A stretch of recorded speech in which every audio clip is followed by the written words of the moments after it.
All right, so we're diving deep today, and Okay. it's a phrase everyone's heard a million times, I feel like. Yeah. Think globally, act locally.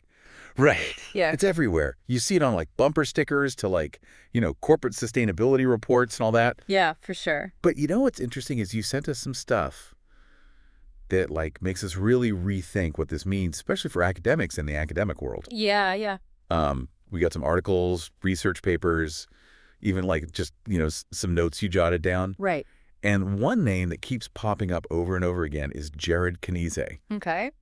CEO of academicjobs.com. So what's really interesting about Knize is that he's kind of turning things on their head a little bit, like the way we normally think about academic research. Yeah. It's not this thing that's just stuck in the ivory tower, Right. He really sees it as something that should have an impact on the world. Yeah, and he's not just talking the talk. He's actually putting his money where his mouth is. He is, yeah. His company helps academics podcast their research. Yeah. It's like, why hasn't anyone thought of this before? It's such a good idea. It's brilliant. Yeah. Just imagine, okay, so you have a botanist in the Amazon rainforest, Okay. and they're doing all this research. They're finding out all this stuff about a new medicinal plant. Right. And then they're able to share that right away through a podcast to pharmaceutical companies, doctors, even traditional healers around the world. It's it's totally changing the game when it comes to information. Yeah, I love that example. Yeah.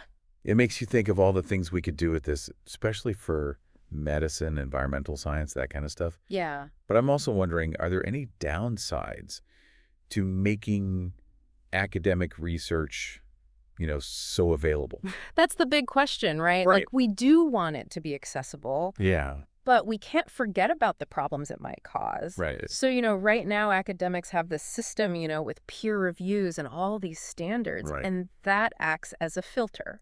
Right. But if we just, open the floodgates, Yeah. we might end up with a lot of misinformation. Yeah. Research that hasn't really been checked. Exactly. That's a great point. And it's almost like we need new ways to, evaluate all this research in this new world. Totally. Yeah. And, while we're talking about new things, you also pointed out how think globally, act locally is showing up in classrooms now. Yeah, it's not just for, professors and researchers anymore. Right. It's pretty amazing to see how it's becoming part of international education programs. Yeah. I mean, we're talking Yeah. about kids who are 5 or 6 years old. Wow. And they're learning about, climate change and poverty. Yeah. And the best part is they're not just learning about these problems in a textbook. They're actually encouraged to come up with solutions that they can actually implement in their own schools, in their own communities. I read this really interesting article about a group of middle schoolers, and they started this whole campaign in their school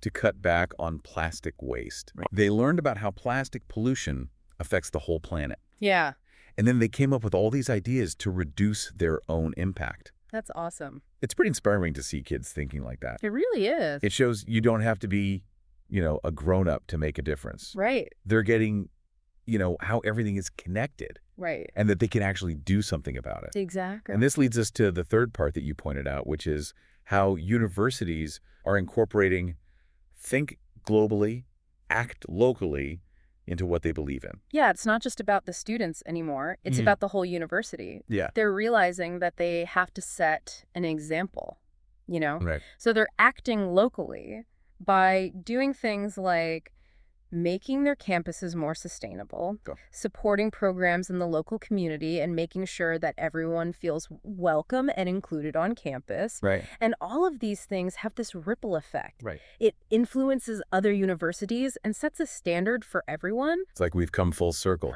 Started with individual researchers sharing their work. And now we have whole institutions thinking this way. Yeah, exactly. It really shows how connected everything is. It does, and it kind of makes you wonder, how does this idea of think globally, act locally resonate with you? Yeah. I know you're really passionate about mention listeners' area of interest. Yeah. So how could you use this in your work or your life? Yeah. Something to think about. So to wrap things up today, it seems like think globally, act locally isn't just a saying. Yeah. It's a way to figure out our place in the world and actually do something to make it better. Yeah, and with academic research becoming more accessible, with podcasts and stuff, Right. it's really interesting to think about how this might change how we solve global problems. Right. Will we see more grassroots innovation?